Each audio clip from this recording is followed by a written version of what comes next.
global leader in a world survey conducted by Mornings Consult with a solid approval rating of 76%, the highest in the world, leaving behind leaders like Joe Biden and Rishi Sunak. Moving on, more good news. After Bharat Mandapam, it's Yashobhumi. PM Narendra Modi is all set to inaugurate the International Convention and Expo Centre Yashobhumi in Delhi's Dwarka, and this will happen on the 17th of September on his birthday on Vishwakarma Day. Yashobhumi is going to be one of the world's largest MICE, that is meetings, incentives, conferences and exhibitions, which comprises of 15 convention rooms, including main auditorium, a ballroom and 13 meeting rooms, built across more than 73,000 square meters of area. It has a capacity to host 11,000 delegates. Bharat Mandapam can accommodate 7,000 delegates. This is 4,000 plus. The convention center consists of materials and objects inspired by Indian culture in the form of terrazzo floors with brass inlay representing Rangoli patterns and the works. There are many who say Bharat Mandapam will be dwarfed by Yashobhumi. We are waiting for those pictures. Meanwhile, the Brookings Institution analysis has given a thumbs up for Modinomics. As per the analysis, India's per capita income is set to grow. The per capita income will grow 3.5 times faster than China. The Brookings analysis says this signals reversal of fortunes between India and China. And China is on the wane, India is going to be on the up, and this is a trend that's been witnessed over the past few years. Also, India's first solar mission, Aditya L1, successfully performed its fourth earthbound maneuver. The new orbit attained is 256 kilometers by 12,173 kilometers. The next maneuver is the Trans-Lagrangian Point 1 insertion, a send-off from the Earth. The next maneuver is scheduled for the 19th of September. So all of that is happening with Bharat, ladies and gentlemen, but there are those who continue to harbor the thought and the desire or perhaps the obsession to bleed Bharat with 1,000 cuts. So much so that they have resorted after drugs, after arms and ammunition to even now send terrorists using drone. That's the mega CNN News 18 exclusive. We begin this edition of The Right Stand with.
Ladies and gentlemen, as the gun battle in Kokarnak rages, CNN News 18 has accessed a very exclusive footage of Pakistan's new strategy.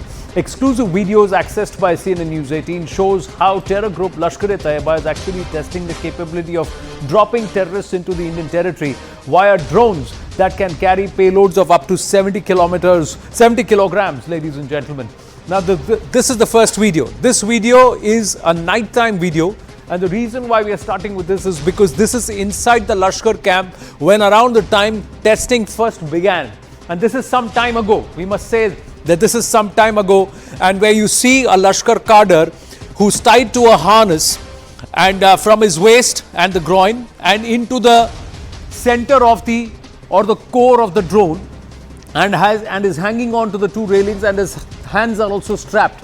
And there are 5 people holding on to the rotors of the hexacopter and allowing it to rise up and see how long is the hover time. Now, experts believe this hexacopter is the one used for pesticides over huge swaths of fields. But this is now being retrofitted to ensure to see if it can carry a human being and how long can it ferry. So this is the early time of the this video. It's in the night, and they're trying to see in this light Can it be maneuvered? How can it happen? And it's being done in the night. Now let's keep this video here. From the night, see the perfection. What happens, and if we can go on a long shot, we'll show you the two videos, and you realize that's where they're still figuring out how to get through it. And then how do they slowly get into perfection? Now look at this daylight pictures. And in this video, what you will see very carefully is that it looks like a box, right? You don't know if there's a person sitting here. You can see the feet hanging now, and there you go, bang. The person jumps onto ground, and the height is about 10 to 12 feet or 15 feet, and it's into a pond. Otherwise, it could be onto soft ground on a meadow where this jump would happen. It will be practice. That's the height that the drone will come, and it's at a place where there is nobody else to hold on to the drone for the human being to come out. But this is how they are practicing it. And then there are cheers of success and chants that are raised. Will play out that entire video when this attempt has happened. So this is after traveling a distance within that entire camp area and to try and see how to get the landing. So you take off, and then there is a cubicle or a harness which is being put. There is a rail where this person is actually sitting huddled like that. And that's why the person is about 5.6 feet or 5.7 feet and weighing between, say, 55 to 65 kilos. The payload that this drone can carry is about 70 kilograms. Distance it can travel is about 60 kilometers. You do the math, ladies and gentlemen. What is it that they are able to do? I'll just play out quickly the video, and then we'll try and tell you some more details and show you a map graphic as to where they are actually going to come into Bharat. Which are the regions which they are actually targeting in terms of flatlands where the drones can fly as the crows fly. Have a look at this video with the audio on it and listen to what they're saying and what they and the response when this jump happens.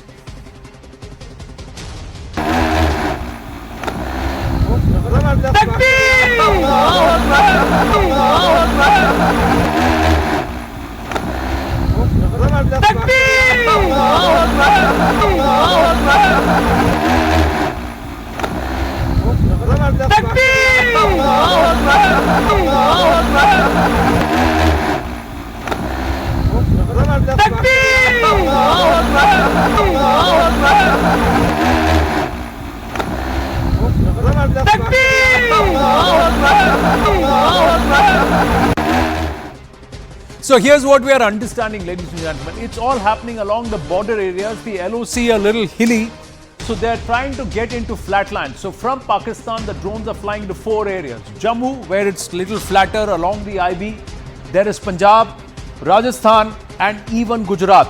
So the infiltration is being planned across the borders where it is flatland. So the crow flies, there is no restriction, and there can be programming, and the altitude need not be more than 70 to 100 feet. It can avoid the radars, still fly across. That's what is being planned at this point, ladies and gentlemen. And look at the menace. The drone menace is, and the numbers prove it. The drone menace in Jammu in 2020 was 20. In 2021, this menace was 30. We'll try and put out those numbers. Now, have a look at this. How it's increasing. 20, 30, year after year, the drone numbers are going up. 2022, it came down. Punjab, in 2020, it was 48. 2021, 65. It's gone up to 267 in 2022. Rajasthan, 10, 8 and 23. So infiltration happening even via Rajasthan. And Gujarat, 2, 2 and 8. So clearly the enemy is recalibrating. The enemy is saying that, all right, if the LOC has become tight, the grids are tightening there. Let's try and look at other areas, avenues which we've not considered in the past because it was too tedious, it was arduous, and it was a huge cost, and of course an issue of attrition. If the drone can help circumvent that, why shouldn't we get into that mode? Let's go straight across to our guest, Group Captain MJ Vinod with us. He knows a thing or two about drones. He's got a similar quad behind him carrying a payload as an image. We also have Major General Sanjay Soy, defense expert, and who served multiple times, at least 7 times if I remember correctly, in Jammu and Kashmir. A lot of counter-terrorism operations also. And of course, Brahma Chalani is with us. Good evening, Namaste, Jai Hind, gentlemen. I'm going to first ask the drone expert to tell us a little more about this drone. Yes, Group Captain Vinod. Thank you, Anand, and congratulations on being the Dirty Dozen +2. Coming to the point straight, the previous image that you saw behind me It's a well-established payload, the heroin payload that we all are aware being carted across Punjab and Jammu and even in Rajasthan area. So a lot of drugs is coming into the country, and this drug money is being used against our country. So there is, barter of drugs and weapons. It's an old nexus, everybody is aware. But this new menace, to quote this new menace, let me take the viewers and you back to the current order that has been given by Indian Army. That is the drone Mule. A Mule drone which can carry 30 to 60 kgs up to 70 kgs in the high altitude region. And our Indian Army is already awarded such contracts, and you know that for a fact that even my wife's company, we make drones of this caliber. And right behind me is this image where this particular human carrying drone was used to recover electrical engineer or an electrical repairing person who got kind of stuck in a electrical line in one of the countries. So the carrying humans across 5 to 7 kilometers is not a big deal today with the kind of drones that is available.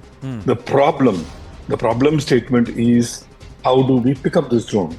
The radar cross section is very, very low.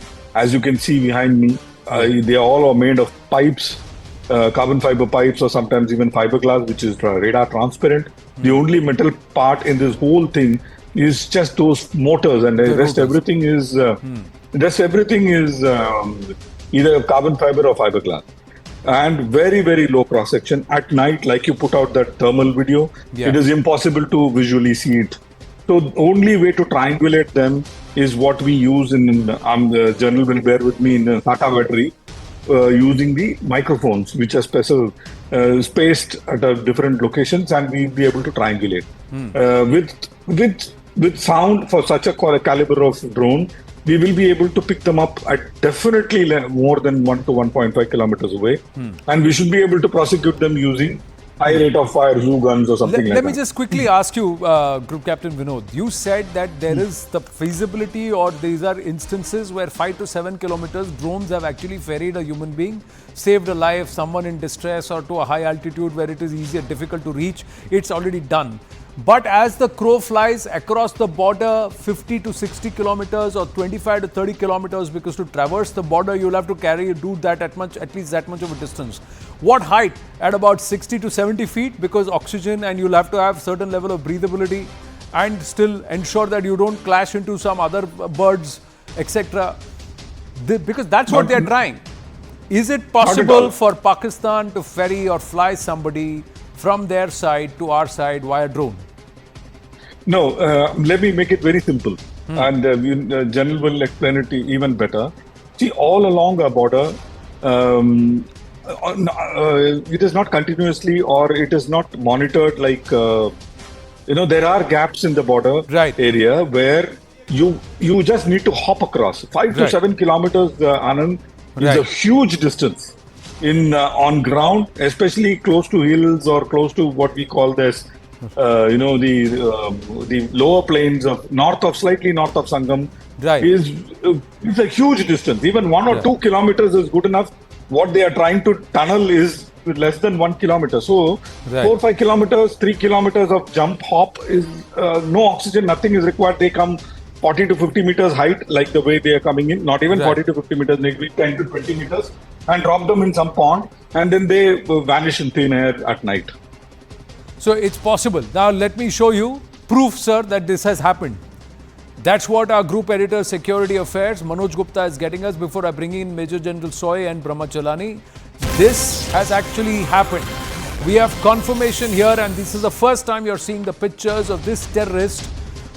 The Lashkar-e-Taiba has tested this drone human dropping in the Shakargarh area.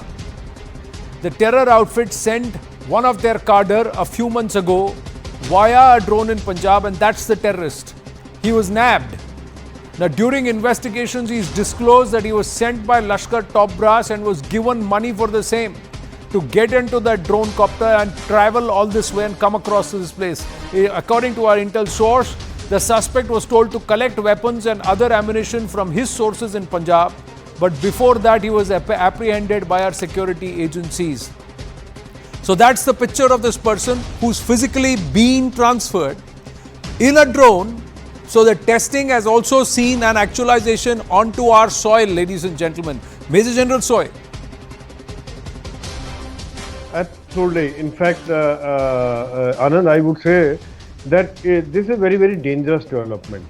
Though the drones, passenger carrying drones have been there since 2016, the China had developed that Ehang drone, and they are being used as a concept as air taxi or evacuation of casualty, and especially when the drones are being used to carry commercial items.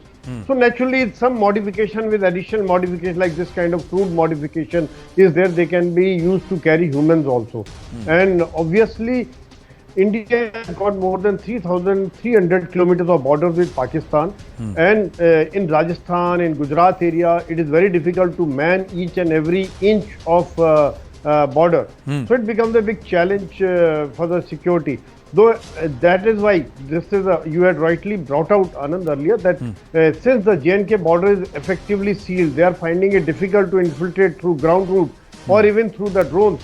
That's why they are shifting to Rajasthan or Gujarat. Even Punjab is also quite controlled. But yes, drones is possible because as Group Captain Vinod that brought out that very, very small radar signature and low flying capability is there. So this becomes a very, very dangerous development, and we got to definitely take care of this angle. We have seen what happens in Russia-Ukraine war. Very difficult to detect. The Ukraine has been using drones very effectively against Russia. And same thing is happening by Russia against Ukraine. In spite of all the air defense system, in spite of all the modern systems deployed, drones are able to get through and go right up to Kremlin or Moscow or deep inside Russia. So it's a very big challenge, and I think only way out is to make for each infiltration, to make Pakistan pay for it, pay for the crime, like what happened, that kind of casualties which you have suffered. That's the only way we got to be proactive. And I would also say that we are also working on it. And I think a Varun drone was developed by one private vendor. And that is also, I think, under procurement by Navy. But it's a big challenge, Anand. It's a big challenge. Brahmachalani, when we are acquiring this, we are doing for a humanitarian purpose with the intent to safeguard, save lives, and to also use technology for the benefit of humanity. Here they have got only one intention: bleed India with 1,000 cuts. They may have nothing there. They'll take the money, sit on the drone, come here and try and do some mayhem, knowing fully well that a bullet on their name is already ready. You're absolutely right, Anand. Innovation is how Pakistan is seeking to sustain its campaign of state-sponsored terrorism against India. This crisis-battered country is sinking deeper into a hole. Its economy is on the verge of collapse. The IMF is warning of exceptionally high economic risks in Pakistan. Yet, Pakistan continues to weaponize terrorism against India. In fact, it's trying to normalize its weaponization of terrorism. And the loss of an Indian Army colonel, a major, and a police CSP raises the issue as to what, for example, the Prime Minister said some months ago. He said there must be a cost imposed upon countries that support terrorism. We need to take the battle to Pakistan. We need to take the battle to Pakistani territory. And if we try to defend ourselves by various means, because Pakistan will continue to innovate, continue to find gaps in our defenses, then that will impose severe costs on India. We need to take the battle to the Pakistani territory in order to impose insufferable costs on Pakistan. Now, just think, of one fact. Pakistan is 7 times smaller than India demographically. Yes. 10 times smaller in GDP terms, and has a 6 times lower military spending than India. But it makes up for the power asymmetry with India through stronger political will. Imagine if Pakistan's economic and military power had been close to India's. It would have inflicted much greater harm on India. No, they I don't think have. we need to stop playing victim. We need to really impose costs. Not just cost, sir. We need to erase that line that doesn't exist. But that's a lot of issues are because of that line that is called the LC there. That line does not exist. That sovereign Indian territory, and we've allowed that line to exist without it should be there for a while now. You talked about political will. Here it's a democratically elected government and a political will. There it is a military establishment that controls the strings. Even now that caretaker government is dancing to the tunes of the military establishment. So that's where the difference is. It's being driven by a military obsession that they cannot forget the ghosts of 71. They have not been able to avenge that insult at all. And it still haunts them. And then now it's become an obsession because they have no other agenda. Because they have no other story to tell or sell. General Soe. So how do we sort this out? What's the option? Because today this is one drone. What stops them from sending 100? We'll shoot down 50, but 50 come. They get down in Gujarat, drop off in Rajasthan in the desert, and somehow make their way into a train and find their connectivity, find their routes back into Jammu and Kashmir or back into wherever they want to go ahead and do their task of a fidain. Absolutely, Anand. And I was also saying the same thing which Professor Brahmachalani has said, that we got to impose cost on the Pakistan, and I mean ultimately they are the one who are behind the scene. I mean they are LET or militant organization are just puppet in their hands, and at present situation is such that with the poor economic condition, the people are suffering because of their own deeds. They are trying to maybe divert attention, and after G20, again when the India got such a dominance and such prominence across the world, probably this is the issue, this is the only way they are trying to draw attention to Kashmir issue. And only way is to be proactive, and frankly, Anand, I must say that our thought process has definitely changed. We are proactive, and whether it was after Uri we did the surgical, or after Pulwama we did Balakot, and after these incidents, I know we got to do something different, and we will do something different which they cannot imagine and they can't think of, Anand. Well, I'm just going to go full frame on the wall with Group Captain Vinod, because he's actually got that image of that person right behind him hanging off a drone, which is again a hexacopter. But that seems to be a planned one. And somebody hanging onto it maybe to save that person's life. But here it was created, there was a cubicle that was created, Group Captain Vinod. How was that done? No, come here please, towards Group Captain Vinod, and if you can just cut him on a single. Behind Group Captain Vinod is the image that I want to have a look at. So, yes. Now, how do we counter this? Should we then have small suicide drones, let's call them that, fidain drones that go there, drop, and finish off these camps once and for all? A wonderful question, Anand, and I would request your indulgence for 2.5 minutes. See, I mean, we make drones. So our company and another company called Green Robotics have recently come out with something called Indrajal. I'm sure it made a big news in last week. So in the probably, I mean, everything aside, as technology, probably India will be the first country to come out with a holistic solution. The solution is active radar to pick up the RCS drones, and passive radar systems like the one which I've talked about, passive radar and passive sonar systems to pick up the smaller drones, and thermal electro-optical payloads, all put together in a C4I system. And like you correctly covered, the fidain drone, so we call it the hunter drone, which is our contribution in the Indrajal system, is the hunter drone goes and crashes itself onto any incoming rogue drone, including such drone.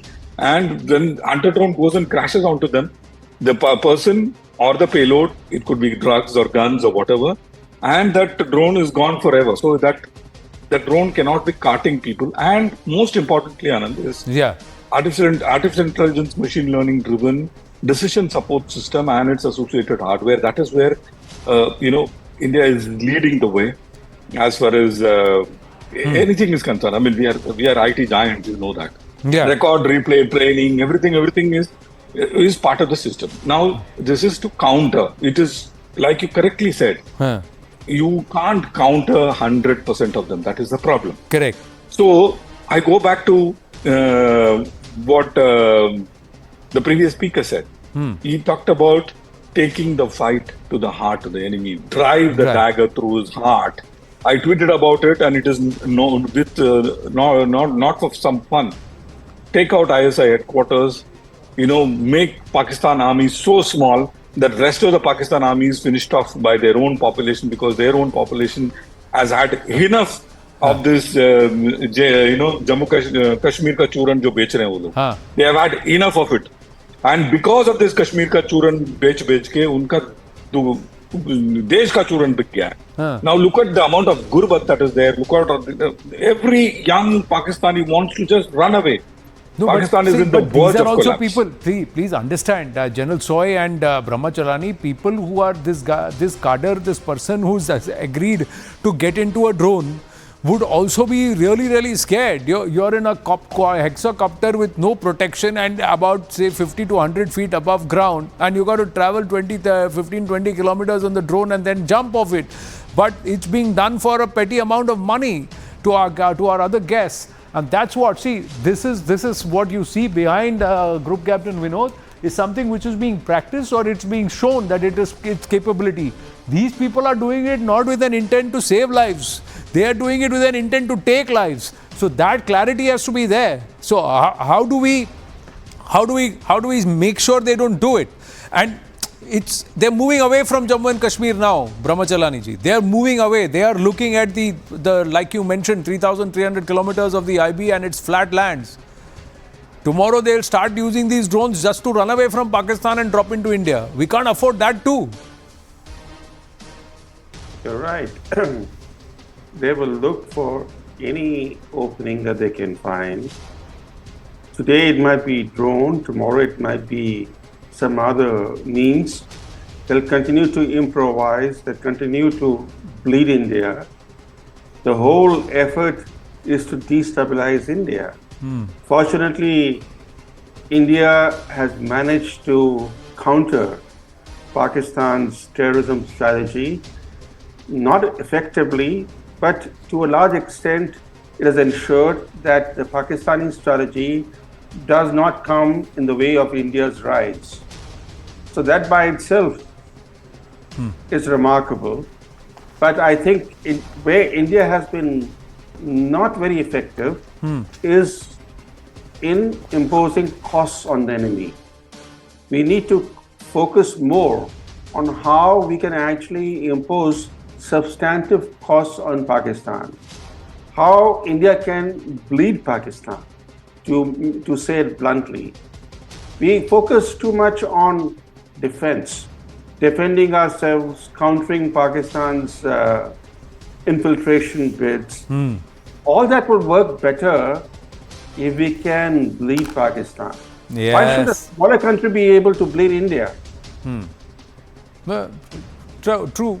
See, for some time you actually use a repellent to defend yourself from mosquitoes, because their bite stings, and then you tend to squash the mosquitoes that come into your house.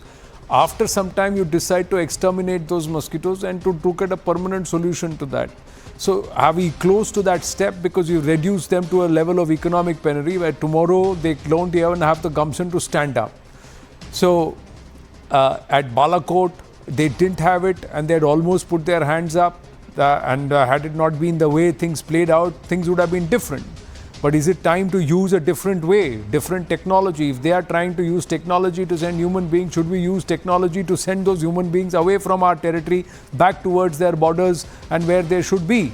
So those are questions that remain. Gentlemen, I have run out of time on this exclusive. Thank you so much for joining us this evening. Always a pleasure to speak with you.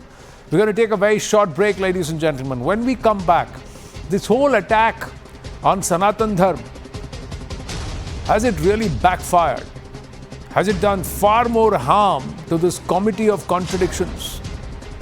Stay with us.